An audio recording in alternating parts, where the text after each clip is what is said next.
طيب لو وصلت لليوم السادس وحاسس إنك مقصر، حاسس إن الأيام عدت وإنت لسه ما بدأتش، أو بدأت بس جاتلك لحظة فتور، عايز أقولك ما تقلقش، لسه في فرصة ولسه في أيام عظيمة قدامك، وربنا كريم وبيحب اللي بيرجع حتى لو اتأخر.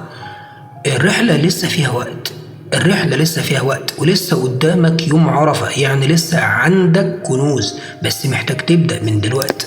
النهاردة يوم مفصلي جدا، اليوم السادس بيقولك الحق نفسك قبل ما ال10 يخلصوا.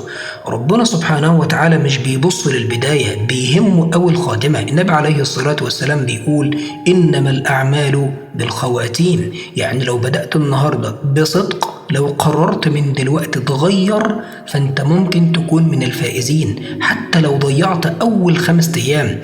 ما تسمعش لليأس، واسأل نفسك ايه الحاجة اللي هتخلي ربنا يبص لك النهاردة. هل ركعة؟ هل دمعة؟ هل صدقة في السر؟ هل دعاء بصدق؟ هل صلة رحم؟ هل زيارة مريض؟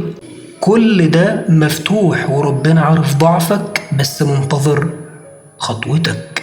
ابدأ، ما تستناش تكمل كل الجدول، ابدأ بحاجة واحدة وحافظ عليها، والله العظيم هتشوف فرق، وهتحس ببركة، وهتعرف إنك اتأخرت بس وصلت. شاركني في التعليقات إيه أول حاجة ناوي تعملها دلوقت، واكتب أنا بدأت لو فعلا بدأت خطوة جديدة النهاردة، واشترك في القناة وفعل الجرس، وتعالى نعيش سوا باقي الرحلة.